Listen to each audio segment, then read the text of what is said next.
विपक्ष के आंगन में राजनीति का जोड़ो काल है। कांग्रेस राहुल गांधी की अगुवाई में देश जोड़ने निकल पड़ी है। जनता दल यूनाइटेड के सर्वेसर्वा और बिहार के मुख्यमंत्री नीतीश बाबू विपक्षियों को एक साथ जोड़ने की मुहिम पर निकल पड़े हैं। अभी जब हम आप मिल रहे हैं उससे थोड़ी देर पहले वो शरद राव पवार के यहाँ थे गुलदस्ता लेकर। कल मुलायम सिंह से मिले, अखिलेश यादव से मिले, ओपी चौटाला से मिले और केजरीवाल से मिले, सबसे मिल रहे हैं। और केजरीवाल जी आज हरियाणा में थे और उन्होंने कहा कि जी हम इंडिया को नंबर 1 बनाने के लिए निकल पड़े हैं, पूरे देश में जाएंगे। यानी अब घर कोई नहीं बैठेगा, सब निकल पड़े। भाजपा वाले तो निकले ही रहते हैं, आप जानते ही हो, वो तो घर में रहते नहीं। सारी कसरत, सारी कवायद 2024 के चुनावी महासमर के लिए।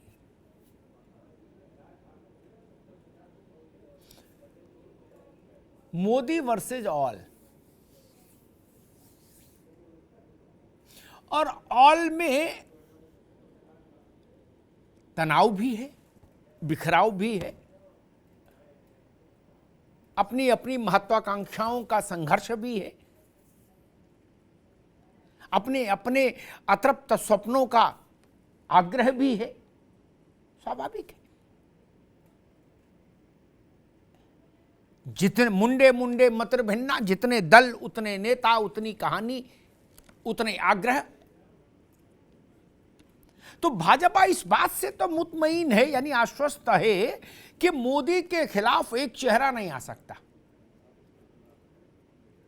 अलग अलग राज्यों में अलग अलग चेहरे रहेंगे। तमिलनाडु में स्टालिन ही रहेंगे, बंगाल में ममता ही रहेंगी, ओडिशा में नवीन बाबू ही रहेंगे, नवीन पटनायक, केरला में वामपंथी मुख्यमंत्री ही रहेंगे, दिल्ली में अरविंद केजरीवाल ही रहेंगे, पंजाब में भी केजरीवाल की ही पार्टी लड़ेगी भाजपा से, या भाजपा उससे लड़ेगी। तो देश भर में उपस्थिति वाला चेहरा कहां है, आप बताइए। सब भी जोड़ लो तब भी एक बड़ी मूर्ति कहां बनती है? नहीं ना। छोटी छोटी मूर्तियां तो बहुत सारी हैं, लेकिन आप मंदिर जाते हैं ना तो देखते होंगे, जिस भी देवता का मंदिर होता है उसकी प्रतिमा, उसकी मूर्ति, उसका विग्रह बड़ा होता है, बड़ा और भव्य और दिव्य, और उसके साथ में छोटे छोटे तमाम, छोटी छोटी तमाम मूर्तियां, विग्रह होते हैं देवी देवताओं के, दूसरों के। यही मामला राजनीति में भी है। गठबंधन बड़ा हो, अच्छी बात, लेकिन उस गठबंधन में भी एक सर्वमान्य चेहरा चाहिए। सब सर्वमान्य नहीं होने चाहिए, कोई तो ऐसा होना चाहिए जो थोड़ा बाकियों से 1-2 इंच आगे खड़ा हो। विपक्ष में वो समस्या आएगी। कांग्रेस ने कहा है कि राहुल जी के नेतृत्व में जो ये यात्रा निकल रही है, शुरू हुई है कन्याकुमारी से भारत जोड़ो, ये इंडियन पॉलिटिक्स का टर्निंग पॉइंट है, भारतीय राजनीति का प्रस्थान बिंदु है एक।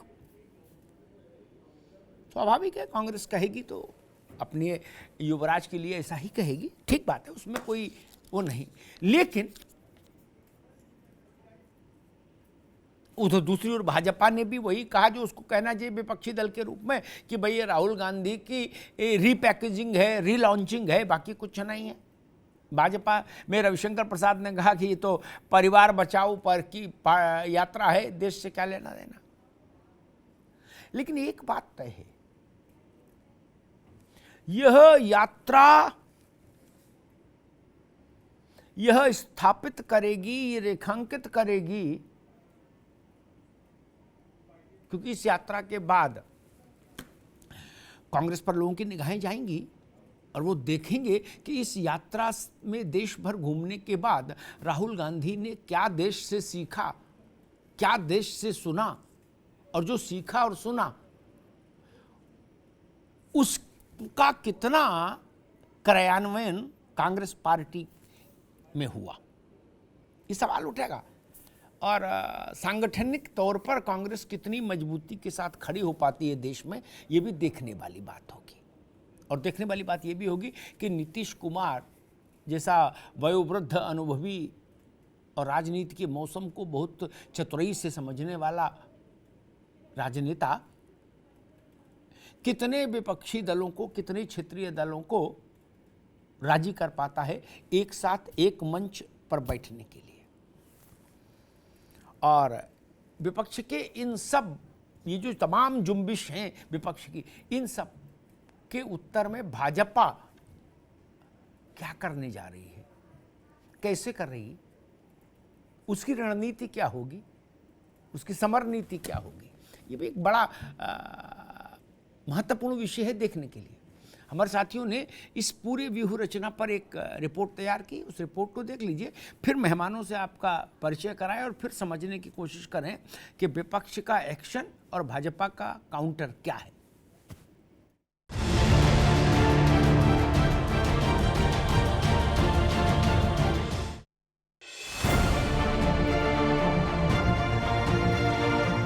अगर आप कांग्रेस पार्टी की विचारधारा के लिए लड़ रहे हैं, अगर आप किसानों की आवाज के लिए, मजदूरों की आवाज के लिए, आप जनता की आवाज के लिए लड़ रहे हैं, मैं आपको गारंटी करके कह रहा हूं कांग्रेस पार्टी का कार्यकाल जीत जाएगी। सब अगर एक साथ मिल जाएंगे तो बहुत बड़ी बात होगी। जो अपनी पार्टी को जोड़ नहीं सके वो भारत जोड़ने निकले।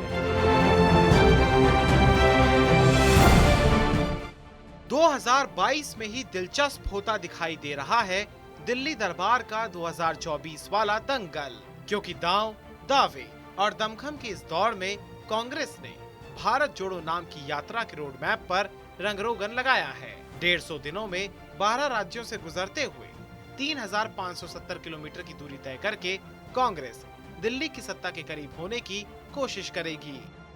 मैं आपके साथ हूं, आप लड़ जाइए और मैं आपको गारंटी देके बता रहा हूं, अगर आप लड़ गए, अगर आप कांग्रेस पार्टी की विचारधारा के लिए लड़ रहे हैं, अगर आप किसानों की आवाज के लिए, मजदूरों की आवाज के लिए, आप जनता की आवाज के लिए लड़ गए, मैं आपको गारंटी करके कह रहा हूं कांग्रेस पार्टी का कार्यकाल जीत जाएगी।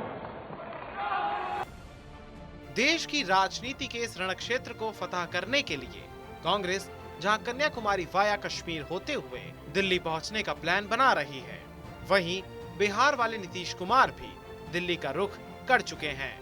हम लोगों की पूरी कोशिश है, आपस में हम लोग सब अब यही बात कर रहे हैं कि हम सब लोग पूरे देश में सब जो है लेफ्ट पार्टी, जो स्थानीय पार्टियां हैं डिफरेंट राज्यों में, कांग्रेस, सब अगर एक साथ मिल जाएंगे तो बहुत बड़ी बात होगी।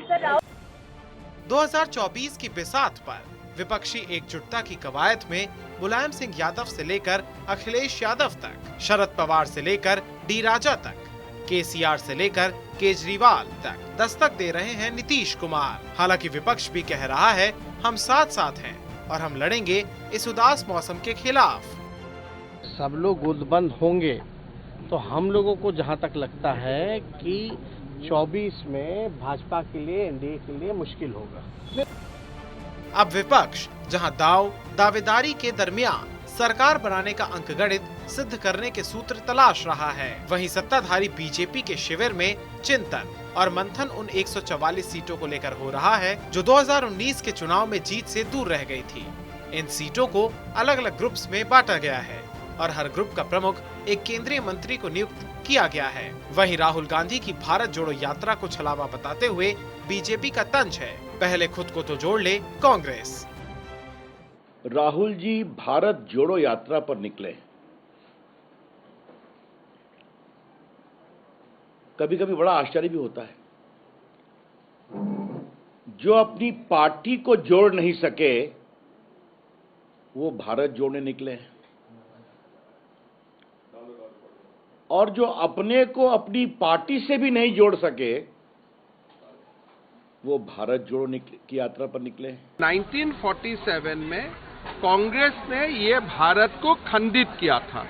भारत और पाकिस्तान, बाद में बांग्लादेश भी आया। अगर राहुल गांधी का मन में कोई एपोलॉजी है कि मेरा नाना ने गड़बड़ करके गया था या पंडित नेहरू का समय में जो हुआ था वो होना नहीं चाहिए था, अगर उनका मन में रिग्रेट है तो भारत जोड़ो अभी भारत का टेरिटरी में करके कोई फायदा नहीं है। आप पाकिस्तान को जोड़ने का कोशिश कीजिए, बांग्लादेश का जोड़ने का कोशिश कीजिए और अखंड भारत के लिए प्रचेष्टा कीजिए, अगर आपका मन में कोई रिग्रेट हो पार्टीशन के लिए। बहरहाल 2024 की बिसात पर राहुल जहां भारत जोड़ने की जुगत में कांग्रेस से लोगों को जोड़ने में जुटे हैं, तो वहीं नीतीश कुमार भी गैर कांग्रेसी दलों को जोड़कर वर्चस्व दिखाने में लगे हैं। इन सब से परे बीजेपी भी अपने मिशन मोड में है। कुल मिलाकर दिलचस्प हो रहा है 2024 का दंगल। ऐसे में सवाल ये है कि इस दंगल में किसका कितना होगा मंगल? क्या विपक्ष का हो पाएगा मेल या बीजेपी कर देगी कोई खेल?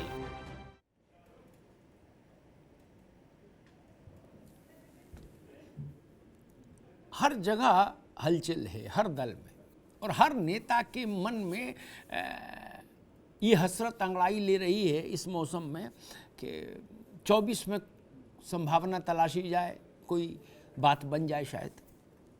मेहमानों से आपका परिचय करा दें। डॉक्टर कौशल कांत मिश्रा, प्रवक्ता बीजेपी, कौशल जी का स्वागत है। Doctor KB. त्रिपाठी, प्रवक्ता कांग्रेस, त्रिपाठी जी का स्वागत है।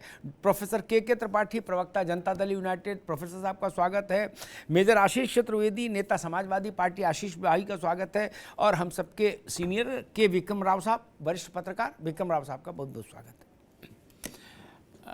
राव साहब, सब जोड़ने निकल पड़े, कोई घर में नहीं है, सबके घर में ताले लगे। नीतीश जी देश विपक्ष जोड़ने निकले, राहुल जी देश जोड़ने निकले, केजरीवाल जी 130 करोड़ लोगों को जोड़ने निकले। वो करे हम 130 करोड़ से गठबंधन करेंगे, पार्टियों से नहीं। और भाजपा तो वैसे भी घर में नहीं रहती, वो तो 365 दिन 24 घंटे किसी न किसी अभियान में रहती है।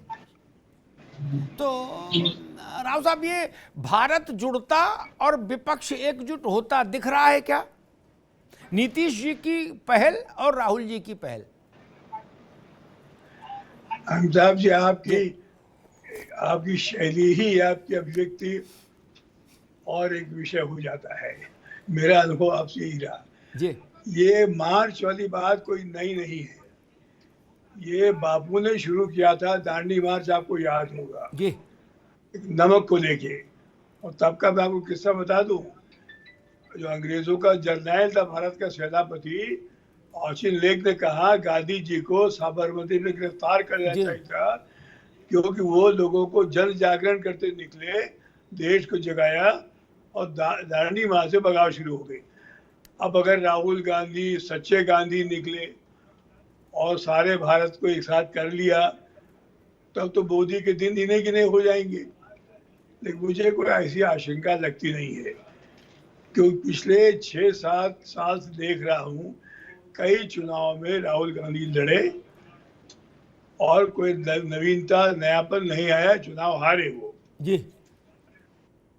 अगर चुनाव पाना ही एक है तो वो लोकनायक जयप्रकाश भी नहीं है जी, जिनकी आवाज पर ही 77 में हम सब एक हो गए थे और पूरे देश में सत्ता बदल गई थी। तो क्या कसौटी, कौन सी कसौटी अमिताभ जी आप रखेंगे राहुल की यात्रा का?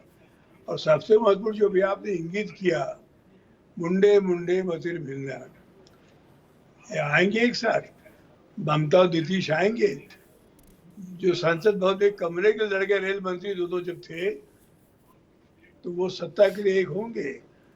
इसके लिए कुछ त्याग चाहिए, कुर्बानी चाहिए। बिल्कुल ठीक कौन बात छोड़ेगा जी। बहुत अच्छी बात, प्रधानमंत्री बनना हो तो कौन बनेगा? बहुत अच्छी बात राव साहब ने कही, कौन छोड़ेगा। राव साहब की उसी बात से एक बात निकल कर आती है, फिर आगे मेहमानों के पास चलता हूं। मेरी समझ कहती है अगर कांग्रेस आज अनाउंसमेंट कर दे, मतलब ये कहना नहीं कि हम दावेदार नहीं, ये फ्रेज राजनीति में चलता नहीं, लोग जानते हैं ये पक्का झूठ है, इसका कोई मतलब नहीं इस बात का। जितने लोग कहते हैं हम दावेदार नहीं, उन पर डबल मोहर मार लीजिए कि ये जरूर ताल ठोकेगा, मानेगा नहीं किसी पार्टी को नेता। ये मेरी तरफ से मुफ्त का वो है एक तावीज। अगर आज कांग्रेस ये कह दे कि राहुल गांधी, प्रियंका गांधी, सोनिया गांधी, गांधी परिवार, कांग्रेस से कोई आदमी 2024 में प्राइम मिनिस्टरशिप के लिए दावेदारी नहीं करेगा, हम विपक्ष नॉन कांग्रेस विपक्ष जो है वो जिसको लीडर मान लेगा हम उसके साथ खड़े हैं। आज एकता की कोई तस्वीर तभी बन सकती है, और कांग्रेस ऐसा नहीं कह सकती। उसकी सीट 44 आए चाहे आए 4, बोलेगी नहीं, वो कहेगी पंचों की राय शर्माते, खटोला यही बिछेगा। केपी त्रिपाठी जी, तो भैया खटोला अपना अपना लिए सब बगल में दबाए घूम रहे हो क्या? खटोला छोड़ना नहीं चाहते।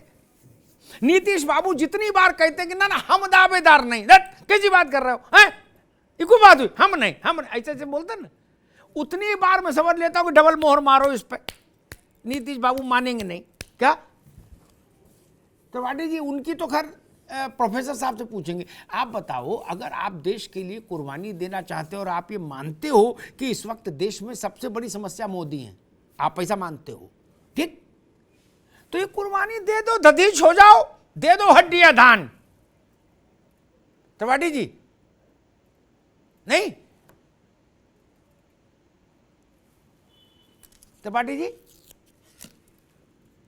भाई, केपी त्रिपाठी से आवाज पहुंच रही कि नहीं? जी पहुंच रही है। हाँ तो वही पूछ रहे हैं महाराज, आप तो जी। अच्छा, मुझे लगा के त्रिपाठी साहब ना उनसे नीतीश जी के पूछेंगे, उनसे राहुल जी का क्यों पूछेंगे?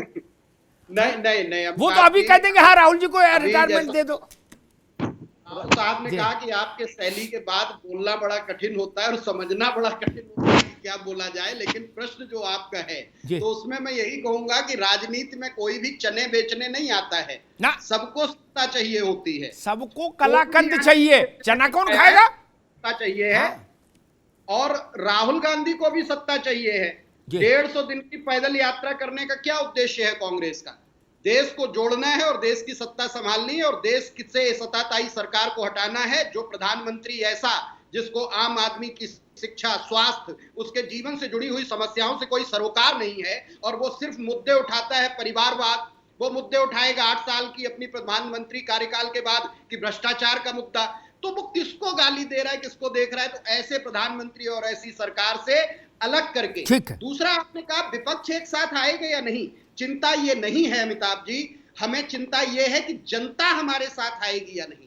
और आज की जो देश की स्थितियां हैं उसमें जनता ये चाह रही है कि कांग्रेस हमारी बागडोर संभाले। उन स्कूलों को, उन अस्पतालों को जिन्होंने कांग्रेस के काल में स्थापित हुए इस देश में, आज उनमें अगर जो अध्यापक नहीं है, आज अगर जो वहां पर डॉक्टर नहीं है, तो ये जिम्मेदारी वर्तमान सरकार की बनती है या नहीं? अगर जो आज पूरे देश में हर जगह आपको स्कूल दिखाई देते हैं, हर जगह पूरे देश में आपको अस्पताल दिखाई देते हैं, तो उसकी जिम्मेदारी कांग्रेस लेती है। लेकिन आज बाकी जो व्यवस्थाएं हैं, व्यवस्थाओं में तो भैया दोबारा में आएंगे, अभी ये इशू बचा के रखो, ये तो आगे बोलेंगे आप, अभी नहीं, ये आगे का मामला है। जब ये कौशलकांत कुछ कहेंगे तब इसका जवाब आप दीजिएगा। प्रोफेसर त्रिपाठी, आपके पास आता हूं भगवान, हमसे आपकी बिहार की राजनीति के जुड़े एक बड़े नेता कह रहे थे, मैंने उनसे चर्चा की आज कि भाई नीतीश बाबू बड़े सक्रिय हैं। उनने कहा सक्रिय तो ठीक है भैया, लेकिन इस बात की गारंटी कौन देगा कि 24 आते आते नीतीश जी फिर ना पलट जाए, तो इधर कुनबा जुड़ा की जुड़ा रह जाए, उधर वो महफिल बदल दे। बोले वो तो अंताक्षरी हो, वो पहले होता था ख्याल, पता नहीं बिहार में होता कि नहीं, यूपी में होता था ख्याल, ठीक, 2 पार्टियां आमने सामने अपने संगीत का कंपटीशन करती थी, उसको ख्याल बोलते थे, एक इधर तखत एक इधर तखत। तो लोग यही नहीं समझ पाते नीतीश बाबू कब तक किस तखत पे बैठ के गाएंगे। देखिए अमिताभ जी, आपके चैनल के माध्यम से बड़ी विनम्रता से कहना चाहता हूं, भारतीय राजनीति में जो गठबंधन का दौर चल रहा है, इससे आप खारिज नहीं कर सकते।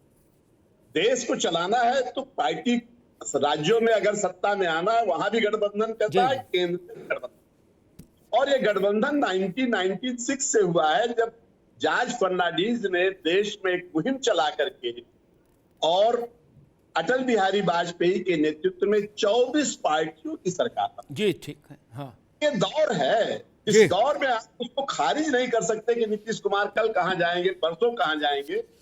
देश की परिस्थितियां होती हैं, राजनीतिक परिस्थितियां होती है, न कोई परमानेंट दोस्त होता है राजनीति में, न कोई परमानेंट दुश्मन होता है, परिस्थितियां हैं। और ये बिहार की परिस्थिति के अनुसार हमारे माननीय नीतीश कुमार ने कदम उठाया। जब पार्टी के ऊपर ही खतरा मंडराने लगा और वो महाराष्ट्र को यहां दोहराया जाने लगा, तो माननीय नीतीश कुमार ने एक स्टेप, बोल्ड स्टेप लिया है।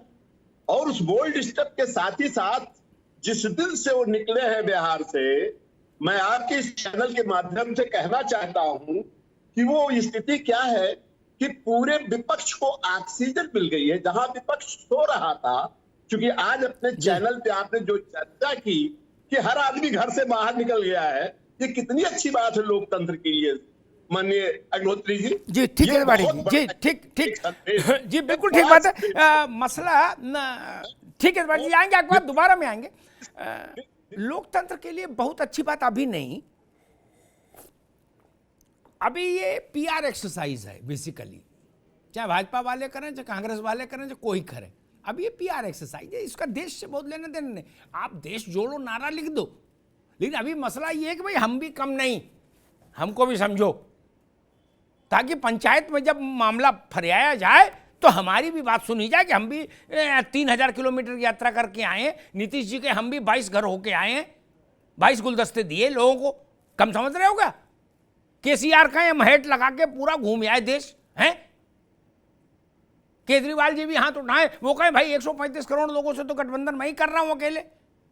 ये मसला वो है, अभी कोई देश नहीं बन रहा कहीं। देश तो जो चल रहा चल ही रहा भगवान की कृपा से। अभी नेता अपना अपना नौकरी तो ढूंढ ले भैया। आशीष चतुर्वेदी जी, मैं फिर कहता हूं कि नीतीश कुमार को समझना, वो एक गाना डायलॉग था ना कि पकड़ना मुश्किल ही नहीं नामुमकिन है, वैसे मैं कहूँगा नीतीश बाबू को समझना मुश्किल ही नहीं नामुमकिन है। क्या वो आगे पीछे उल्टे सीधे सब तरफ से बल्ला घुमा रहे हैं। उन्होंने अखिलेश यादव के लिए कह दिया मिलने के बाद कि यूपी को अखिलेश लीड करेंगे, हैं? अब लोग ये नहीं समझ पा रहे कहाँ लीड करेंगे। यूपी में तो अभी कोई स्थिति बन नहीं रही, कहां लीड करेंगे? मतलब ये तो इसका जो नहीं कहा वो ये था कि मैं दिल्ली लीड करूंगा, अखिलेश यूपी लीड करेंगे। वो तो समझने की बात है, लेकिन मैं समझना आपसे चाह रहा हूं कहां लीड करेंगे। अभी यूपी में कौन सा प्लेटफॉर्म है जहां लीड करने की स्थिति हो? आशीष जी। मैं समझता हूं उनका इशारा अभी, क्योंकि समाजवादी पार्टी अभी विपक्ष की भूमिका में है और आने वाले कई वर्षों में उत्तर प्रदेश चुनाव को हम देखें तो वो विपक्ष की भूमिका में रहेगी। और विपक्ष की आवाज एक तरीके से जनता की आवाज होती है कि जो जनता से जुड़े मुद्दे होते हैं उनको सरकार के समक्ष उठाना और रखना। मैं समझता हूँ नीतीश जी का इशारा इसी तरफ था कि अभी जो उत्तर प्रदेश के अंदर जो जनता से जुड़े मुद्दे और जो आने वाले 2024 के चुनाव हैं उसको लेकर के अखिलेश जी अभी जो है वो यूपी में लीड करेंगे। मैं समझता हूँ उनके कहने का इशारा सिर्फ इतना ही रहा है। और थोड़ा सा हट के एक बात और कहना चाहूंगा, आपने कहा मोदी जी के खिलाफ बहुत से चेहरे हैं, एक नाम जो नहीं लिया, जबकि मैं समझता हूँ कि व्यक्तिगत रूप से सबसे ज्यादा अगर कोई कंपटीशन उनको है तो उनको उन्हीं की पार्टी के नेता हैं योगी आदित्यनाथ। मैं समझता हूँ वही उनके सबसे बड़े कॉम्पिटिटर, क्योंकि बहुत सी भारतीय जनता पार्टी के ऐसे लोग हैं जिनका ये मानना होने लगा है कि वो चाहते हैं कि योगी आदित्यनाथ जो है वो प्रधानमंत्री पद का चेहरा बने, आगे बढ़े। मैं समझता हूँ वो बहुत बड़ा नाम है और कहीं ना कहीं बाकियों से बड़ा नाम है। जी ठीक बात है। कौशलकांत इसका उत्तर देंगे अपने जो पार्टी लेंगे, लेकिन एक चीज मैं कहूँगा ताकि तथ्य ठीक रहे। हाँ, भाजपा भी कोई संतों की पार्टी नहीं कि मध्य जैसे अभी के त्रिपाठी कह रहे थे, नहीं अरे के बी त्रिपाठी साहब कह रहे थे कि कोई चने बेचने नहीं आए, ऐसे राजनीति करने आए हैं। लेकिन भाजपा के पास अपना सांगठनिक ढांचा इस प्रकार का है कि वहां अपने परिवार से आया हो बच्चा तो अलग ही छोड़ दीजिए, दूसरों से भी जो आते हैं बिगड़े हुए, क्या वो भी बाउंड है उसी रास्ते चलने के लिए। क्या अमर सिंह के लिए हमसे एक बार जनेश्वर मिश्रा ने कहा, कुछ मसला हुआ, मैंने जनेश्वर जी से कहा भाई ये क्या है, तो उन्होंने कहा भाई अग्निहोत्री जी हमारे थोड़ी नहीं, तो पले पलाए आए थे अमर सिंह, हमने थोड़ी नहीं पाला कि हमने पढ़ाया इनको, ये जनेश्वर जी ने हमसे कहा। लेकिन बीजेपी में है, आप 40 साल दूसरी पार्टी में रहे हो, लेकिन जब भाजपा में आओगे तो फिर वो फलाने जी भाई साहब बुलाएंगे आपको और बौद्धिक में बैठाएंगे। क्या बैठ सकते हो तो आओ, बोले ना हालैंड से पढ़ के आए तो घर जाओ। ये केवल भाजपा में, it's happens only in BJP. क्या बहुत सारे लोग छोड़ गए भाजपा इसी में, बोले यार वो लोग बहुत पकाते हैं। क्या कहते आइए बौद्धिक में, क्या गुरु वंदन करिए, ध्वज वंदन करिए, वहां ये सब है। इसलिए आडवाणी जी, वाजपेयी जी के बाद आडवाणी जी के बाद मोदी जी, क्या लट्ठम लट्ठा नहीं हुआ। कोई बड़ी बात नहीं जो बात हमारे दोस्त कह रहे आशीष चतुर्वेदी, मोदी जी के बाद योगी हो सकते हैं, लेकिन भाजपा में पीढ़ीगत परिवर्तन करने की एक प्रक्रिया है जो लट्ठम लट्ठा से परे है। खैर ये विषय आज का नहीं है, आज तो जितने लोग मैदान में उतने की समस्या है। कौशल कांत जी, क्या ये आपको सूट करता है विपक्ष? क्योंकि कई बार मैं भी सोचता हूं कि अननेसेसरी विपक्ष बिफोर टाइम ज्यादा एक्टिव हो गया है। क्या इसके पीछे कोई आपका गणित है, आपका मतलब भाजपा का? क्योंकि भाजपा भी बड़ी मायावी पार्टी है, सहस्त्र मुख और सहस्त्र हाथों से खेलती है। लोग समझते एक मुख और एक दो हाथ ना, ताकि देश में ये मैसेज जाए कि देखो कैसी हाय हाय मची है, मारा मार मचा है, मोदी के खिलाफ कोई आदमी नहीं मिल रहा ढूंढने। क्या फोटो चलती रहे, बवाल होता रहे, इसका भी एक लाभ परसेप्शनल गेन होता है। कौशल कांत जी, ऐसा तो नहीं आपने कहीं फाइनेंस कर दिया होगा, हाँ भाई भीड़ तुम बड़े चलो, धीर तुम बड़े चलो, गुलदस्ता हम भेज रहे हैं, मेल मुलाकात जारी रखो। अमिताभ जी, इसी बात से शुरू करता हूं। आपने शुरू में ही कहा था वो अंताक्षरी चल रही है, नीतीश जी कब किस पाले में जाकर गिरेंगे ये तो नीतीश जी को भी नहीं पता आज। तो ठीक है, वो आगे जो होगा देखा जाएगा। खैर, देश के लोकतंत्र को बेहतर बनाने के लिए हम चाहते हैं और हम शुभकामनाएं देना चाहते हैं राहुल जी को, नीतीश जी को और बुआ बबुआ, चाचा भतीजा, माँ बेटा, चाची भतीजा सबको, कि सब मिलें और एक स्ट्रांग विपक्ष बनाएं जो भारत देश की जनता के लिए और उसके भविष्य के लिए बहुत बेहतर होगा। लेकिन जैसा आपने कहा, भारतीय जनता पार्टी में नारा है संगठन ही सेवा है, पर किसी भी विपक्ष को या किसी भी राजनीतिक ताकत को लेने के लिए चार चीजें इंपॉर्टेंट है। नेतृत्व विपक्ष ढूंढ रहा है, नीति पता नहीं, नियति सिर्फ एक, मोदी जी को हटाना है। राष्ट्र की चिंता नहीं है, देश की चिंता नहीं है, जनता की चिंता नहीं है, उनकी नियति क्या है? मोदी जी को हटाना है।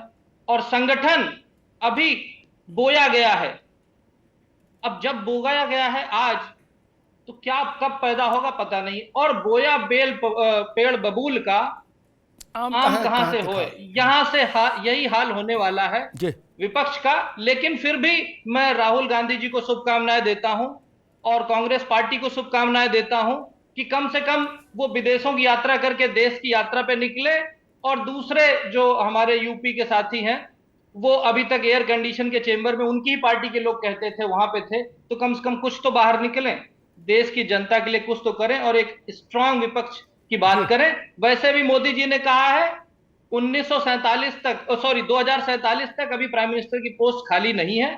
और जो मेरे मित्र कह रहे थे वो पोस्ट में मोदी जी के बाद कोई और आएगा, उनके बाद कोई और आएगा, यहां पे वो नहीं है कि परिवारवाद चलता जाएगा वही आएगा। तो आपको देखने को योगी जी भी मिल सकते हैं, मोदी जी भी मिल सकते हैं, शाह जी भी मिल सकते हैं, और कोई भी आम आदमी प्रधानमंत्री मिल सकता है। यही संगठन की ताकत है, यही भाजपा की ताकत है। जी, दो चीजें बड़ी महत्वपूर्ण आ रहे हैं त्रिपाठी जी, दो चीजें मुझे लगता है बड़ी महत्वपूर्ण होती हैं। एक, अतीत से सीखना।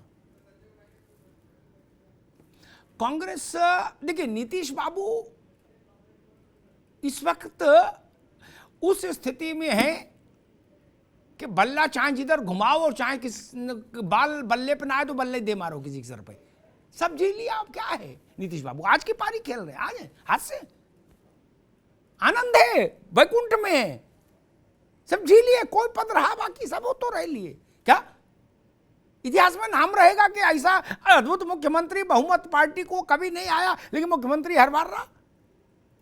ठीक है, वो चकल्लस के मोड में रह सकते हैं, लेकिन एक उदाहरण हमको अतीत से सीखना चाहिए, कांग्रेस को खास तौर पर। सारे उदाहरण कांग्रेसियों ने सेट किए, चूंकि यही फोरफादर हैं राव साहब, लेकिन कांग्रेस अपनी ही एल्बम दोबारा नहीं देखना चाहती। जब तक इस, मेरी बात को गौर से सुनिएगा त्रिपाठी जी, जब तक इस देश में एंटायर अपोजिशन ये नारा लगाता रहा इंदिरा हटाओ, तब तक इंदिरा नहीं हटी। इमरजेंसी का पीरियड हटा दीजिए, वो इंदिरा ने वो हटाए थे गली मोहल्ले में जो बदतमीजी की थी, नसबंदी के लिए वो कैंची लिए घूमने लगे थे गली गली आप लोग, और थाने में नाखून खींच रहे थे, उससे चलते आपको थोड़ा जनता ने पनिशमेंट दिया था। 2.5 साल बाद फिर वापस आ गए। इससे क्या ये साबित नहीं होता कि केवी त्रिपाठी जी कि ये देश इस नारे को कभी स्वीकार नहीं करता कि फलानवा को हटाओ? वो कहता आप क्या लाभ बेचोगे वो बताओ, पहले आपके पास झोले में क्या है? केवी त्रिपाठी जी। जी अमिताभ जी, इसी के लिए मैं टिप्पणी करना चाह रहा था जो कौशल कांत जी ने कहा कि मोदी को हटाओ। कांग्रेस का कभी ये नारा नहीं, ये पहली बार राजनीति भारतीय जनता पार्टी लेकर आई है कि कांग्रेस मुक्त भारत। हम तो कहते हैं भारतीय जनता पार्टी रहे, जनसंघ भी आपका था, और नेहरू जी जैसा एक प्रधानमंत्री जिसने इस देश को गढ़ा, और इंदिरा जी जैसा प्रधानमंत्री, राजीव जी जैसा जो सबको लेके चलता था। आप ये बात कह रहे हैं कि मोदी हटाओ, दरअसल किसी का ये नारा नहीं है, सबका नारा यही है कि ये अताताई सरकार हटाओ, ऐसा एक झूठा प्रधानमंत्री हटाओ जो सिर्फ लफाजी करता हो, एक ऐसी सरकार हटाओ। भैया त्रिपाठी जी एक मिनट, नटवर सिंह वहां कैसा फूट फूट के रोए थे पाकिस्तान जाके, बोले तुम्हें मेरी कसम बचा लो, मोदी को हटाओ, हमारी मदद करो, नहीं कह रहे थे नटवर सिंह? नहीं, देखिए अमिताभ जी, मोदी जी को हटाओ, अब आप पाकिस्तान तक से मदद मांग रहे हो, बता रहे मोदी हटाओ की बात नहीं कही। नहीं, मोदी हटाओ किस सेंस में कहा जाता है? मोदी एक प्रतीक है अमिताभ जी, लेकिन सिर्फ मोदी नहीं, दादा ने इंदिरा गांधी भी प्रतीक थी, इसीलिए लोग कहते थे इंदिरा हटाओ। ठीक, राव साहब के पास चलूंगा, एक टिप्पणी राव साहब से लूंगा। नारा गढ़ा जाता था, नारे जो लोग लिखते थे उनको हिदायत थी हर विपक्ष की तरफ से, लोकदल, जनसंघ, लेफ्ट, कि भाई इंदिरा गांधी ओरिएंटेड नारा हो। ये देखो इंदिरा का खेल, खा गई चीनी पी गई तेल। अखिल भारतीय कांग्रेस, राष्ट्रीय कांग्रेस कमेटी के नाम से तो कोई जानता नहीं था किसी को। इंदिरा गांधी को लोग जानते थे, कांग्रेस को नहीं जानते। नेहरू को जानते थे, इंदिरा गांधी को जानते थे। और ये गलतफहमी दूर कर लेनी चाहिए। मैं गया मेरे ख्याल से नरसिंह राव के समय में आंध्र प्रदेश के रिमोट में, एक बार चुनाव के समय मैंने वहां लोगों से पूछा कांग्रेस का मुखिया कौन है? उन्होंने कहा इंदिरा अम्मा। इंदिरा जी को मरे हुए कितना टाइम हो गया था? राव साहब, अब कांग्रेस कह रही है हमने तो कभी कहा ही नहीं मोदी हटाओ, और सारी लड़ाई मोदी के नाम पे हो रही है, जैसे इंदिरा गांधी के नाम पे होती थी एक दौर में। बिल्कुल बिल्कुल, यही तो बीजेपी को फायदा होगा कि आप लोग वही उसी तरह हमला कर रहे हैं जो इंदिरा गांधी के खिलाफ होता था और अब मोदी के खिलाफ। लेकिन यहाँ मैं आपकी बात को थोड़ा जोड़ना चाहूंगा। अमिताभ भाई जी, समता और तुलना बहुत जरूरी होती है हर दौर में राजनीति के। अब यहाँ देख लीजिए 77 में चौधरी चरण सिंह, जगजीवन राम, और ये अटल बिहारी वाजपेयी स्वयं, कई लोग तैयार थे प्रधानमंत्री पद की वैकेंसी भरने के लिए, तब तैयार थे। सबने लोकनायक को छोड़ा क्यों? जानते थे लोकनायक खुद प्रधानमंत्री नहीं होना चाहते। लोकनायक ने कभी जनसत्ता को नहीं पसंद किया सन 52 से। वो कहते थे मैं टिकट बांटता हूँ, टिकट मांगता नहीं हूँ। तो वो विश्वास क्या कोई है कांग्रेस पार्टी में? क्या ये सोचे बिहारी जो आए हैं ये दूसरे बिहारी बन जाएंगे? जयप्रकाश नारायण के ये पहला दौर चलेगा, मुख्य प्रधानमंत्री बनेगा, नीतीश खुद करेंगे। तो थोड़ी विश्वसनीयता होनी चाहिए, जन आस्था होनी चाहिए। लोग कहेंगे हाँ ये आदमी है, त्याग करने को तैयार है, जो कुर्बानी करे मुसलमान लोग, ये कुर्बानी देने को तैयार है, उस पर विश्वास करेंगे। तो ऐसा तो मुझको दिखाई देता नहीं है जी। और ये फिर जो इंदिरा गांधी कहती थी भानुमति का पिटारा, जनता पार्टी ने कहा था इंदिरा गांधी भानुमति का पिटारा है, आज उन्हीं की पार्टी के लोग उन्हीं के नाती भानुमति का पिटारा बना रहे हैं। इन सब पे गौर कीजिए जरा समग्रता की दृष्टि से अमिताभ भाई। जी बिल्कुल डॉक्टर साहब। प्रोफेसर साहब 77 में जब सरकार थी मुरारजी भाई की, तो जब इंदिरा जी थोड़ा सदमे से बाहर आई तो उन्होंने एक बार कहीं किसी से कहा टिप्पणी में, जब हरिद्वार और गई थोड़ा निकलना शुरू किया, उन्होंने कहा कि भाई मैं अपने समय के भारत के प्रमुख शहरों के कमिश्नर के नाम बता दूंगी। क्या ये गवर्नर्स के नाम बता दें, मुख्यमंत्रियों के नाम याद हो तो बता दें? ये बात लोगों को समझ आई कि अरे भाई ये तो लड़ाई झगड़े में टाइम बिता रहे हैं। चरण सिंह अलग चिट्ठी लिख रहे हैं, देवीलाल अलग टांग खींच रहे हैं, राजनारायण अलग बवाल कर रहे हैं, जगजीवन बाबू का लड़का अलग बवाल कर रहा है, उसके फोटो अलग छप रहे हैं, ये बवाल वो बवाल है। खुशवंत सिंह उसमें अपनी अलग लाइन ले रहे हैं, सूर्यम छाप छाप फोटो है। जनता ने कह रहे वो नाश करो यार, भगाओ इनको, गंगा में फेंको। क्या 2.5 साल में जनता ने लोकनायक की तपस्या से पैदा हुई जनता पार्टी की सरकार को गंगा में फेंक दिया था। प्रोफेसर साहब क्या ये उदाहरण ये नहीं बताता कितने भी मन से लाए गए हो, अगर आप आपस में लड़ते भिड़ते दिखेंगे तो जनता उस विकल्प को स्वीकार नहीं करती। अमिताभ जी, मैं आपको थोड़ा सा पीछे ले जाना चाहता हूँ। जी, बहुत पहले जब कांग्रेस को हटाने में सब कामयाब हो रहे थे तो डॉक्टर लोहिया ने एक नारा दिया था, गैर कांग्रेस बात का नारा दिया था, जबकि 36 का आंकड़ा था भाजपा और जनसंघ में और समाजवादी में। लेकिन क्योंकि एक बड़े दरख्त को हटाना था, एक बड़े दरख्त को मुक्त कराना था देश से, उसके लिए सारे लोग एक साथ हुए और 1969 में 9 स्टेट पे सत्ता में हम आ गए। जी, सत्ता में 9 स्टेट में आ गए, कांग्रेस सदमे में आ गई। तो ये एक अवसर है, क्योंकि एक ऐसा दरख्त तैयार हो गया हिंदुस्तान में, उस दरख्त से निजात पाने के लिए। ठीक बात, वही बात आ गई भैया। देखो त्रिपाठी, दूसरे त्रिपाठी जी, मसला वही है। आप दरख्त से बोलो, चाहे फोटो बोलो, चाहे मोदी बोलो, बात वही है, अंदर तीस वही है। सबको एक साथ मैं समझ गया। ठीक प्रोफेसर साहब जी, जी बहुत ही अच्छा। जी एक मिनट, डॉक्टर त्रिपाठी रुकिए, प्रोफेसर साहब जी जी जी। बिहार की धरती में वो गुण है, वो फर्टिलिटी है कि देख रहे हैं मंडन मिश्र का आपने देखा होगा, मंडन मिश्र का और आदि शंकराचार्य का, उसके बाद गांधी जी का देखा, उसके बाद जयप्रकाश जी का देखा। तो मुझे कहने में कहीं गुरेज नहीं है, उसी पथ पे चल पड़े हैं माननीय नीतीश कुमार। ठीक बस ठीक है भैया, उतना लंबा ना ले जाओ, गांधी और जयप्रकाश तक नहीं, ठीक है, मतलब ठीक है। अभी थोड़ा नीचे राजनीति उत्तर भारत में देखा जाए तो नीतीश के ऊपर कोई दाग नहीं है। ठीक भैया, छोड़ो, अब उस बहस में आज नहीं है, आज बहस दूसरी है। लेकिन एक उदाहरण प्रोफेसर साहब ने रखा, मैं आशीष जी के पास जाऊँ उससे पहले एक बात और कहूँगा। हाँ, लोहिया और दीनदयाल मिले और संविध सरकारें आई कुछ राज्यों में, लेकिन वो भैया ठीक है त्रिपाठी जी आ गई आपकी बात, अब आप रुक जाइए। लेकिन इंदिरा जी की बात फिर जनता को सही लगी कि ये जीत तो सकते हैं, सरकार नहीं चला सकते। इंदिरा जी ने नारा दिया, इस दीपक में तेल नहीं, सरकार चलाना खेल नहीं। फिर नारा दिया, सारे भारत से नाता है, सरकार चलाना आता है। संविध सरकारें क्यों नहीं चली? क्योंकि जूता चलने लगा। मसला तो ये है ना। अब आप 70 के इंदिरा और आज के नरेंद्र मोदी को एक साथ रख के देखिए तो आपको कोई बहुत फर्क नहीं लगेगा, ये समझ लीजिए। और आप लोगों, कांग्रेस उस समय की विपक्ष लग रही है मुझे,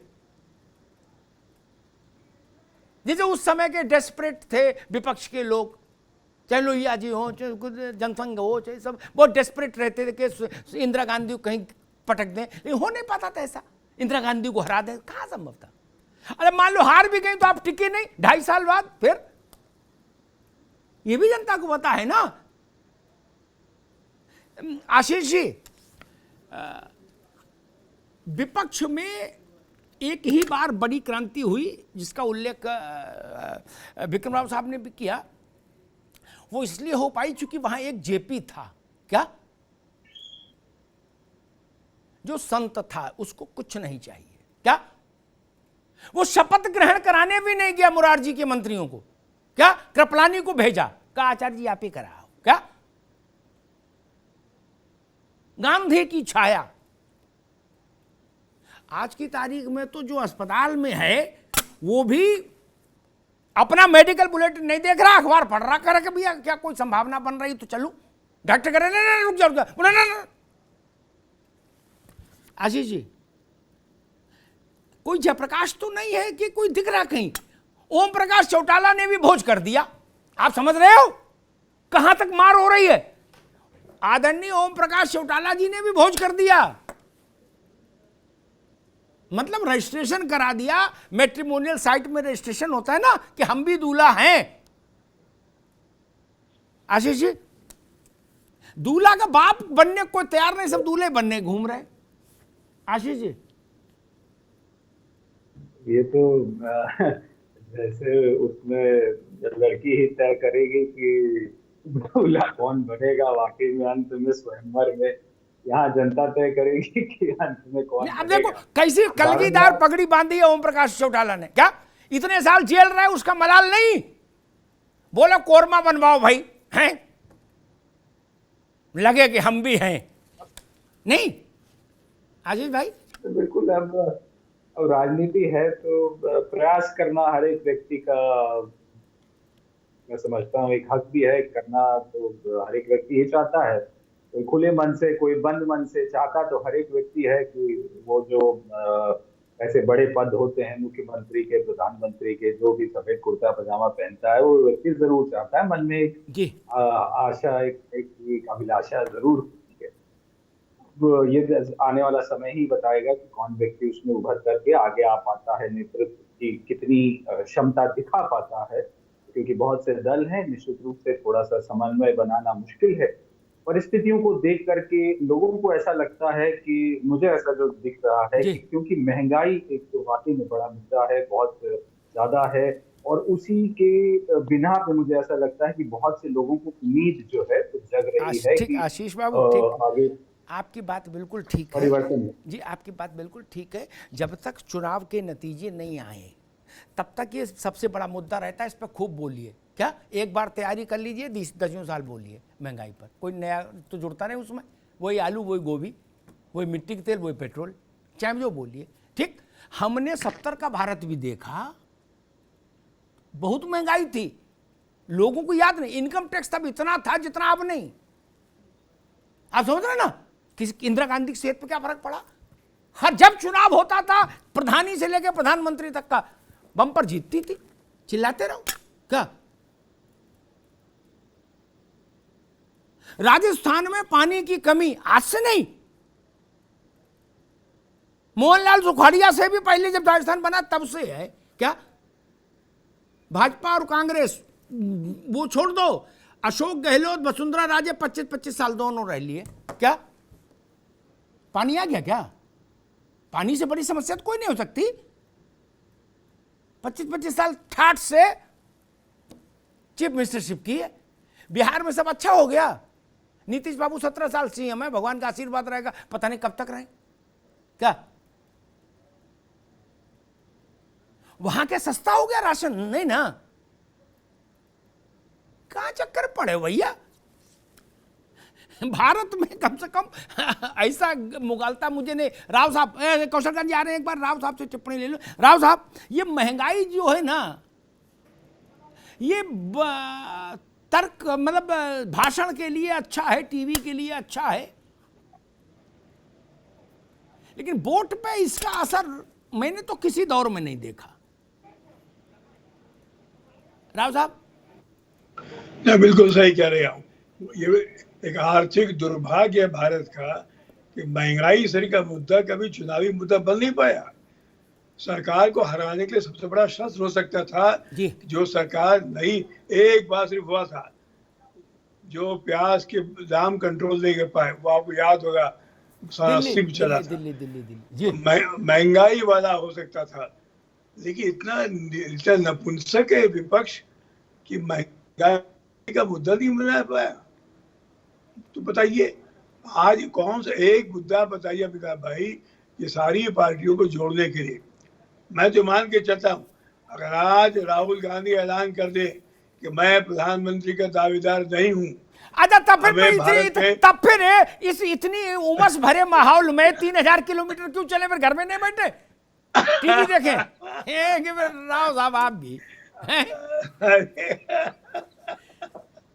ये त्याग का देश है, त्याग का, भोग का नहीं।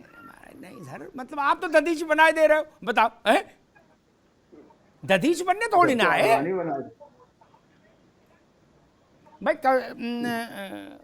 राव साहब कह रहे हैं कि वो जिस पीढ़ी के हैं उस पीढ़ी में इस तरह की चीज़ों का बड़ा महत्व था। जयप्रकाश जी और उनसे पहले गांधी जी, फिर आचार्य कृपलानी, फिर और आगे के लोहिया जी, दीनदयाल जी, इन लोगों का महत्व इसीलिए रहा। ये पदों पर नहीं रहे कभी कि इनके पास कोई दस्तखत करने की हैसियत रही हो सरकारी मोहर लगा के, नहीं, लेकिन देश ने माथे पर बैठाला कि वे त्यागी तपस्वी लोग हैं। लेकिन अब वो राजनीति नहीं। कौशलकांत जी, मैं बार बार समझ रहा हूं इस बात को कि राजनीति कई बार अपने विरोधियों के यहां कुछ अपने गुमाश्ते फिट कर देने से भी होती है। इंदिरा जी इस कौशल को करती थी और मुझे लगता है कि भाजपा इस समय उतनी सक्षम है कि उसने भी किया होगा कि कुछ लोग अलग अलग विपक्षी पार्टियों में भी अपने रहें, ताकि उनका भी लीवर जो है हम दाएं बाएं अपने हिसाब से कर पाएं। क्योंकि जिस बात पर एक बात होनी चाहिए उसके बजाय पर्सनालिटी कल्ट पर बात हो रही है विपक्ष में कि जी केसीआर, केजरीवाल, नीतीश बाबू, ममता जी, शरद पवार, राहुल गांधी खुद। ये बीजेपी को सूट करता है, मेरी समझ इतनी कहती है। कौशल गांधी, अमिताभ जी आपने बिल्कुल सही कहा। हमारे दो मेन एजेंट हैं, अच्छा? एक राहुल गांधी और दूसरे नीतीश कुमार। ये हमारे ही आदमी है, चिंता न कीजिए, विपक्ष कुछ नहीं करने वाला। मोदी जी ने बिल्कुल सही बोला, बड़ी बात कही थी भैया इन्होंने, नहीं हो रहा है तो आप ये तो बड़ी गजब बात कही थी भाई। आप बहुत जल्दी डूबने जा रहे हैं कौशल कांत जी, यही बड़बोलापन आपका, आपके प्रधानमंत्री का, आपकी सरकार ये तो बहुत ही गजब बात कही थी। राहुल गांधी आपके एजेंट हैं। नहीं, उनकी बात सुन लो, फिर आपको अवसर देंगे। त्रिपाठी जी आपको अवसर देंगे, प्रोफेसर साहब को भी अवसर देंगे। उन्होंने दो लोगों पे आरोप लगाया कि राहुल जी और नीतीश जी भाजपा के ही आदमी है। मैं दोनों को अवसर दूंगा। कौशलकांत जी, बिल्कुल, अब अगर ये दोनों लोग रहेंगे तो भाजपा का कुछ 47 तक कुछ नहीं होने वाला। और जो मतलब योगी जी ने, माननीय मोदी जी ने कहा था, एक मिनट, अरे भाई रुको ना त्रिपाठी जी, आप फुल फ्लेजेड उत्तर देना, पार्शियली जब आपको मौका मिलता मैं आराम से बैठा रहता हूँ, सबसे कम बोलता हूँ। मोदी जी ने काम की चीज जो बताई है, उन्होंने कहा है कि 24 का इलेक्शन जो होने वाला है उसमें होने जा रहा है भ्रष्टाचार का ध्रुवीकरण। एक तरफ होंगे भ्रष्टाचारी, दूसरे तरफ होंगे राष्ट्रवादी। मोदी जी से त्रस्त हो रहे हैं सारे भ्रष्टाचारियों पे जैसे जैसे हो रहा ताबड़तोड़ एक्शन, इसीलिए सारे भ्रष्टाचारियों में हो रहा रिएक्शन। इसी वजह से सब लोग भागा दौड़ी कर रहे हैं। और 24 का इलेक्शन सिर्फ इस पे लगा जाएगा कि भ्रष्टाचारी कौन। आप ये देखिए, स्वराज का नाम लेके शराब का राज ले जाने वाले लोग प्रधानमंत्री की रेस में है। Chief minister without portfolio Hindustan में एक ही है, ठीक है। उसी तरीके से उन्हीं चीफ मिनिस्टर साहब का कल मेरे सपने में फोन आया था, अमिताभ जी। वो मेरे से कह रहे थे कि देखो बहुत आसान है, अगर 5 नेता मिल गए तो 1-1 साल रोटेटिंग में लगा देंगे, 7 मिल गए तो हर दिन का 1 लगा देंगे, और 12 मिल गए तो सालाना में 1-1 महीने में बदल देंगे। तो पहले ये अपना दूल्हा ढूंढ ले, बैंड बाजा बारात सजाए हुए हैं और दूल्हा नहीं बता रहे हैं। तो बिना दूल्हे की बारात लेके चलने की कोशिश विपक्ष कर रहा है। पहले आपस में बैठे और देश को एक स्ट्रांग विपक्ष देने की कोशिश करे, जो लोकतंत्र और देश के लिए बहुत जरूरी है। मजाक की बातें अलग है, पर सच्चाई यही है कि भारत देश का लोकतंत्र तभी मजबूत होगा जब विपक्ष मजबूत होगा। और हमारी शुभकामनाएं हैं कि विपक्ष मजबूत हो। लेकिन 200 विपक्ष के लिए एक लास्ट चीज कह के, विपक्ष का आपस में होता नहीं है। पार्लियामेंट में विपक्ष का एक लीडर चुन ले, क्योंकि 47 तक वैकेंसी नहीं है। जी डॉक्टर के.बी. त्रिपाठी, भाजपा ने कहा कि राहुल गांधी हमारे शुभंकर हैं, जब तक राहुल जी स्वस्थ रहेंगे, सक्रिय रहेंगे, हमें चिंता करने की जरूरत नहीं। जी, राहुल गांधी मोदी जी से लेके कौशल कांत जी के सपने में रोज आते हैं और इनको रोज परेशान करते हैं, इसीलिए तो ये कह रहे हैं। लेकिन मैं अरविंद जी आए थे, राहुल जी नहीं आए थे, राहुल जी तो सामने रहते हैं। इनका यही बड़बोलापन और इनका यही आत्मविश्वास इनको लेके डूबने वाला है। राहुल गांधी जी, आपको बहुत बड़ी तकलीफ लगते हैं ना इस देश की, इसीलिए आपने ईडी लगा ली, सीबीआई लगा ली, सारी जांच एजेंसियां लगा ली। बेल पे हैं, माँ और बेटा दोनों लोग बेल पे हैं। आप अरे भाई सुन तो लीजिए, आप किसकी बात कर रहे हैं? अभी तक आप अपना अध्यक्ष नहीं चुन पाए हैं। माँ और बेटा दोनों लोग बेल पे हैं, अभी भी जेल जा सकते हैं, और ये लोग कोशिश करेंगे देश चलाने की। देश की जनता इतनी नासमझ नहीं है, और देश की जनता ने मिली जुली सरकार का दौर देखा है, और अब मिली जुली सरकार का दौर देखने के बाद माननीय मोदी जी को चुना है। जो देख लीजिएगा, 47 तक कुछ नहीं बदलने वाला। आप केवल विपक्ष का एक नेता चुन लीजिए सब मिलकर के, यही आपको शुभकामनाएं हैं। आप और आपके प्रधानमंत्री जी जितनी बकबक करते हैं वो पूरा मेरे देश सुन रहा है। एक मिनट, वो पूरे देश के प्रधानमंत्री हैं त्रिपाठी जी। वो जितने मेरे प्रधानमंत्री हैं उतने आपके प्रधानमंत्री हैं, और उतने भी किसी भी आदमी के प्रधानमंत्री हैं। तो ये कहना कि मेरे प्रधानमंत्री वो पूरे देश के प्रधानमंत्री हैं, ठीक, इस देश के प्रधानमंत्री नहीं है। अरे और ये मैं बड़ी जिम्मेदारी से कह रहा हूं, प्रधानमंत्री हैं, और ये आपको जाके ठीक करना है। ये कांग्रेस का अध्यक्ष नहीं है, ये कांग्रेस का अध्यक्ष नहीं है भैया। G23 का अध्यक्ष नहीं होगा। कौशल एक मिनट रुकिए, त्रिपाठी जी रुकिए, भाई त्रिपाठी जी रुकिए। मैं प्रोफेसर त्रिपाठी के पास चलूं। अरे रुको भाई के.बी. त्रिपाठी, मैं प्रोफेसर बोला अमिताभ जी, उसका एक लाइन में उत्तर ये सुन लें। नहीं, हमको सुनाइए जल्दी से, 30 सेकंड जल्दी से बोलिए, 30 सेकंड बोलिए। आरोप लगा रहे हैं, ये परंपरा भारतीय जनता पार्टी ने शुरू की है। ठीक। कौन सा आरोप लगाया? अरे रुको भाई, दोनों क्या बात रोक दीजिए अभी, दोनों रुकिए। प्रोफेसर के त्रिपाठी, बीजेपी ने 2 नाम लिए, एक कांग्रेस का, एक नीतीश जी का। कहा नीतीश जी भी अपने ही आदमी हैं, वो जहां भी रहेंगे अच्छा ही करेंगे। देखिए, ये तो मामला बड़ा संगीन है। अच्छा, नीतीश जी का कुछ शेड भी ऐसा ही है क्या? मैं इसका विरोध करता हूँ, इनकी गलत भाषा है। नीतीश कुमार भाषा तो कोई गलत तो नहीं बोली, कोई असंसदीय बात तो बोली नहीं। किसी को अच्छा कहना, प्यारा कहना, अपना कहना, आत्मीय कहना तो कोई बात नहीं। अंदाज जी, जब से वो बिहार से निकले हैं इनकी नींद हराम हो चुकी है। हमारे तो नेता सिर्फ मिलने गए हैं, लेकिन इनके यहाँ रोज मंथन और रोज गोष्ठियां हो रही हुई, तो ये कहीं कहीं सक्सेस तो आ गए। जिस दिन से निकले पूरा विपक्ष, पूरे देश के विपक्ष को ऑक्सीजन मिल गई है, इसलिए ये परेशान है। ठीक, ऐसा नहीं है। ठीक है त्रिपाठी जी, ठीक है। मैं एक छोटा कमेंट आशीष चतुर्वेदी से लूंगा, फिर राव साहब से इसी पे लूंगा। आशीष जी, बीजेपी कह रही है कि राहुल गांधी और नीतीश कुमार हमारे ही लोग हैं, ये जहां भी रहेंगे अपना ही काम करेंगे। उस पर कांग्रेस को आपने सुना, जेडीयू को सुना, बीजेपी को सुन लिया, आप कैसे रिएक्ट करेंगे? मैं समझता हूं कि राहुल जी कई बार ऐसे कुछ बोल देते हैं जिससे उनकी जो बनाई हुई छवि होती है वो कहीं ना कहीं उनके जो अच्छे कुछ काम होते हैं उसको पानी में मिला देती है। तो मैं यही आशा करता हूं कि राहुल जी आगे और ज्यादा सतर्कता से और ज्यादा गंभीरता से अपने शब्दों का चयन करेंगे, और नीतीश जी है जो हैं वो अपने दल का जो चयन करेंगे वो भी उतनी गंभीरता से करेंगे।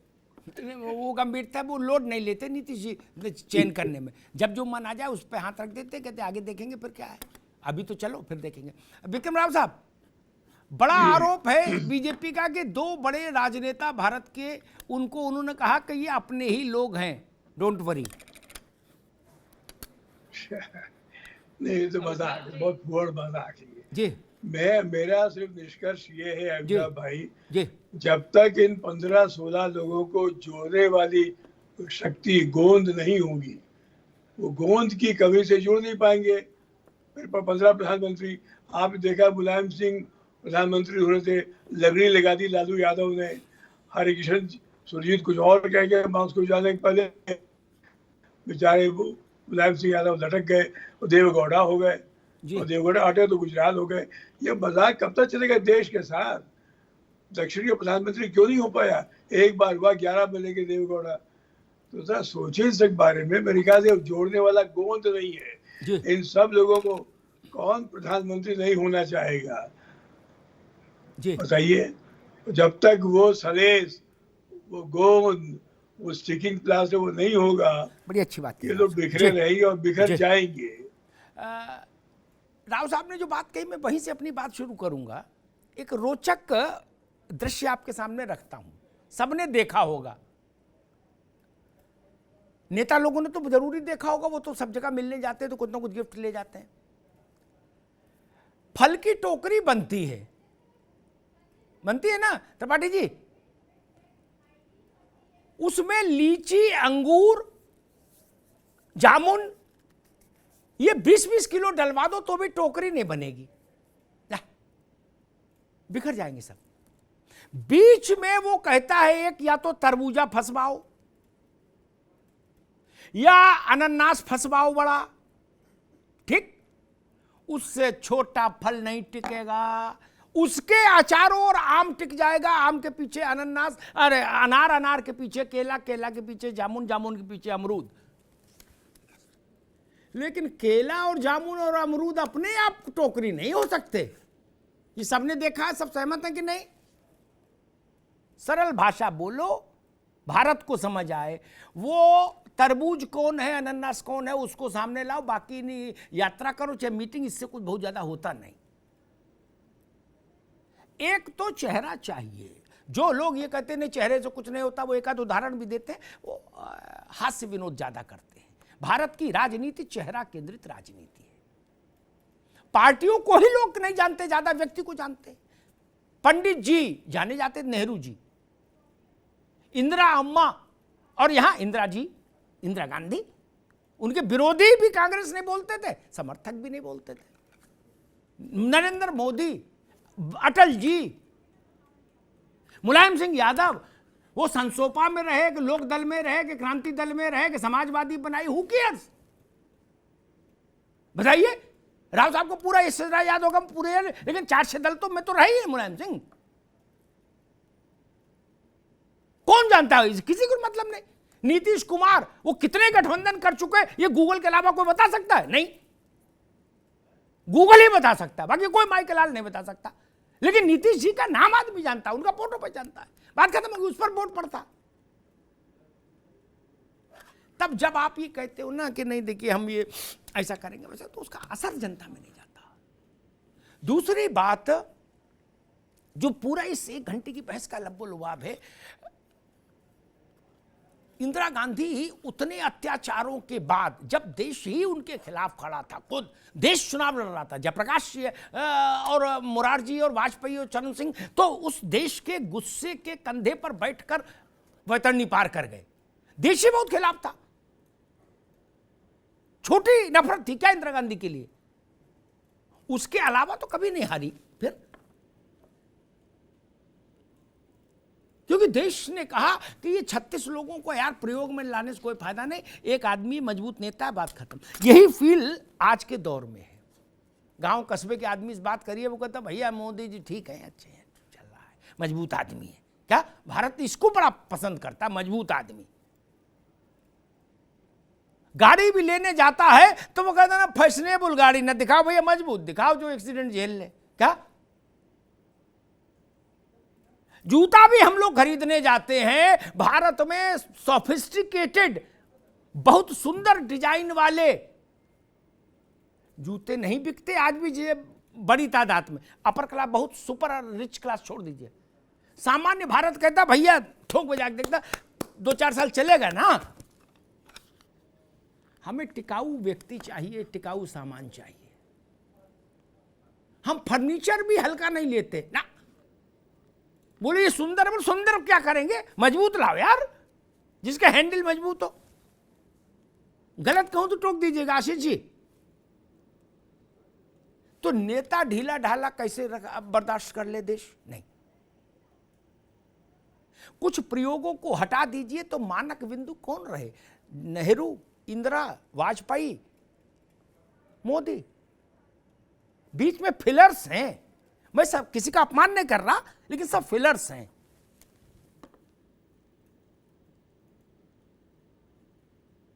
ये फिलर थे सारे लोग। चंद्रशेखर जी भी रहे, चरण सिंह जी भी रहे, बीपी सिंह रहे, उसमें देवेगौड़ा रहे, गुजराल रहे, राव साहब भी रहे, 5 साल रहे, लेकिन मैं उनको भी वैसे मानता हूं।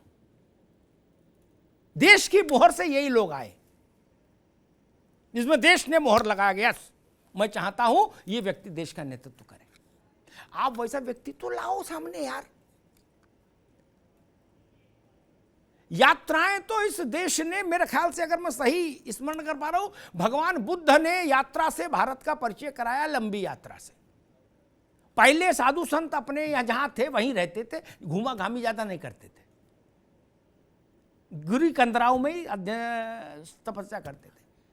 बुद्ध ने कहा कि नहीं, परिव्राजक एक पूरा वो दिया सिद्धांत। बुद्ध के बाद आगे चलिए तो उनको उसी बिंदु को फॉलो किया शंकराचार्य ने। पूरा पश्चिम उत्तर दक्षिण चारों दिशाओं में हमारे वो स्थापित किए।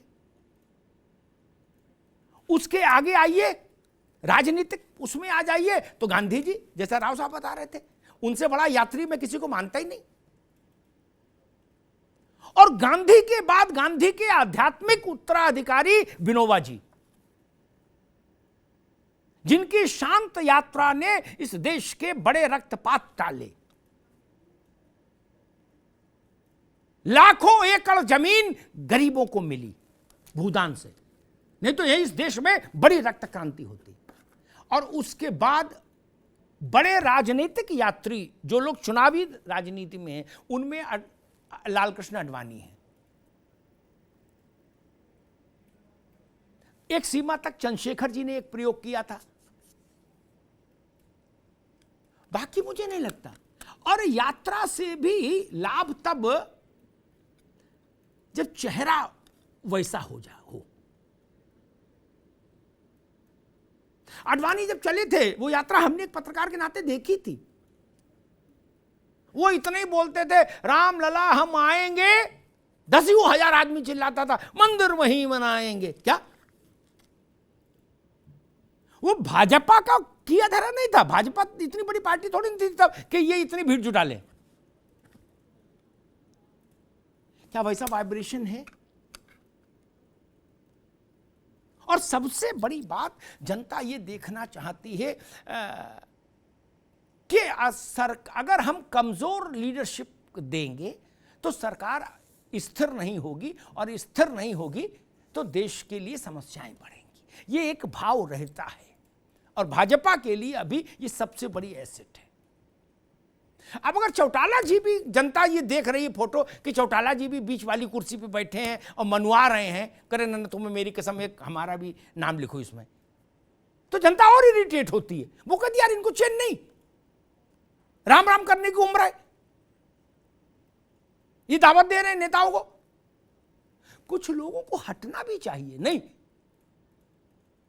और एक बात कह के मैं बात समाप्त कर दूंगा। त्रिपाठी त्रिपाठी जी के संज्ञान के लिए कहूंगा, मुझे एक बार सोनिया जी से मिलने का अवसर मिला, पुरानी बात, तब करुणाकरण थे और अर्जुन सिंह, नटवर सिंह, सब लोग थे, और भी तमाम बड़े बूढ़े लोग थे पार्टी में। तो उत्तर प्रदेश पर कुछ चर्चा हुई, तो मैंने उनसे कहा कि ये जितने भी बहुत ज़्यादा वयोवृद्ध लोग हैं जो समस्याएं ज़्यादा पैदा करते हैं, और पार्टी में नई ऊर्जा कैसे आए, मैंने कहा कि इनको आप एक एडवाइजरी बोर्ड बना के उसमें रखिए, मेन स्ट्रीम में दूसरे लोग होने चाहिए। तो वो शॉक्ड रह गई, उसको वो नहीं कर पाई। क्या उनका नहीं, पॉलिटिक्स में ऐसा बड़ा मुश्किल हो जाता है क्या। आज एक और बात बताता हूं राव साहब, उत्तर प्रदेश में जब बहुत विकट सत्ता संघर्ष कल्याण सिंह के समय में होने लगा था, तो मैंने अटल जी से कहा 5 लोगों के नाम लिए, मैंने इनको बीआरएस दे दीजिए। बोले अरे पंडित जी लड़ाई कराओगे पार्टी में, है? वो काम दोनों नहीं कर पाए, न सोनिया जी कर पाई, न वाजपेयी जी कर पाए। क्या? लेकिन मोदी ने किया। वो तो आपको उतना तो करना पड़ेगा। अगर कपिल सिब्बल खुद नहीं छोड़ते तो भगवान का पूरा आशीर्वाद था, कांग्रेस तो उनको निकालती नहीं। और वो हर चुनाव से पहले कोई इनको ऐसा मामला कर देते कि बीजेपी को लाभ हो। आपने अभी तक मणिशंकर अय्यर को निकाला है क्या? नहीं। ईश्वर का आशीर्वाद है, कभी निकालेंगे भी नहीं। और कौशल कांत मिश्रा हर रोज हमसे फोन करके मणिशंकर अय्यर की सेहत के बारे में दरियाफ्त करते हैं और कहते हैं भाई साहब कम से 24 तक तो रहें अय्यर साहब। क्यों भाई, ये क्यों चाहते 24 तक अय्यर साहब रहें? कुछ तो कारण होगा तब चाह रहे होंगे। ये डॉक्टर भी हैं, ये कहते हैं उनको सप्लीमेंट वगैरह कुछ हो, विटामिन के हम भेजें। क्या? क्योंकि वो अकेला आदमी है जो वोटिंग से एक दिन पहले में लहर पलट दे। क्या बात है। क्या? एक बात बोलेगा मुंह बना के और चुनाव ही पलट जाएगा, चाहे राहुल गांधी उत्तर की यात्रा करें चाहे दक्षिण की। क्या? और चाहे कंटेनर के अंदर बैठे चाहे ऊपर, उससे फिर कोई फर्क नहीं। ब्रह्मास्त्र चला देंगे, ब्रह्मास्त्र। नीच आदमी, कैसा मुंह बना के बोले थे, नीच आदमी। क्या? साफ हो गया चुनाव, साफ हो गया, दूर दूर तक विस्फोट हो गया।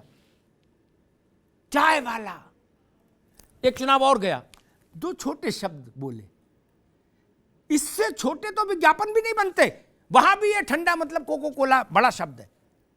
वो तो भैया, मैं तो उनको कहता हूं यार ये आदमी तो प्रसून जोशी से भी बड़ा कलाकार है। प्रसून जोशी इतना पैसा लेते हैं, ढूंढते रह जाओगे दिल मांगे मोर लिखने के। और नटवर सिंह, अरे उनको माफ करिएगा, अय्यर साहब को देखो कैसी जिभ्या सरस्वती विरासती है। भाजपा सोती रहे, बट नटवर उनको, मणिशंकर अय्यर को स्वस्थ रखे, अंजीर वगैरह उनके यहां पहुंचाए, वो स्वस्थ रहे। इनको कुछ करने की जरूरत है।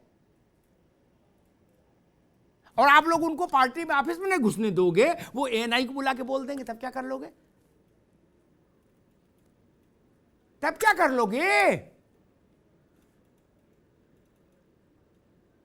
वो मुगल बादशाहों की तरफदारी कर देंगे खड़े होकर चुनाव से पहले, तब क्या कर लोगे? वो कहेंगे औरंगजेब से भी खराब है मोदी। लो हो गया चुनाव एक तरफ। क्या? सिर दीवार में मारो चाहे कुएं में कूद जाओ, कोई रास्ता तो बचता नहीं। नान्या पंथा है ना, कोई रास्ता नहीं, कोई माई का लाल बचा नहीं सकता, कोई तांत्रिक मांत्रिक जानत्रिक कोई भी नहीं बचा सकता। प्रोफेसर साहब गलत तो नहीं कहा? वो ऐसा मारण मंत्र है, उसको नारायण का सुदर्शन समझिए। उस ऐसा है, लक्ष्य चूकता नहीं, टारगेट पाताल में चला जाए तो सुदर्शन चक्र पाताल में जाके काम करके आ जाता था। अय्यर साहब के पास वो खूबी है, और किसी के माई के लाल के पास हो तो बताओ, हाथ उठाओ। किसी के पास नहीं, कोई हाथ नहीं उठा सकता। तो भाजपा को क्यों मेहनत करनी पड़े? अटल बिहारी वाजपेयी के समय में तो मेहनत करनी पड़ती थी, कौशल कांत जी के समय में काहे की मेहनत? आनंद लो, थोड़ा सोशल मीडिया पर रहो, बाकी ठीक ही चल रहा है। ये देखे रहो कि अगर अय्यर साहब को कुछ बोलने में दिक्कत आए तो अय्यर पार्ट 2 कौन होगा उसकी व्यवस्था कर लो, उसको खिला पिला के मजबूत रखो, और गरारे कराते रहो उसको गर्म पानी से, ताकि आवाज खुल के निकले। चुनाव के समय आवाज दबे नहीं। और प्रचार तो ये खुद ही करा दे कि भाजपा वाले जब वो बोलेंगे, अय्यर साहब ने जो बोला था उसका प्रचार अय्यर के बस का थोड़ी था ना, कांग्रेस की हैसियत उतनी थी। अब भाजपा ने अपनी पूरी शक्ति झोंक दी मीडिया में, कहा नहीं इसको फ्लेयर अप करो। क्या एक पूरा दिन 2 दिन इस पे लगा दो, अय्यर अय्यर अय्यर। क्या आम आदमी का डंडा लाओ रे मेरा है, ये क्या बोल रहा है? ले हो गया कांड। और हमारे ये के बी त्रिपाठी जी करे कि हम लोग महंगाई पे चुनाव लड़ेंगे। दादा अय्यर साहब को देखो, बाकी सब ठीक है। धन्यवाद।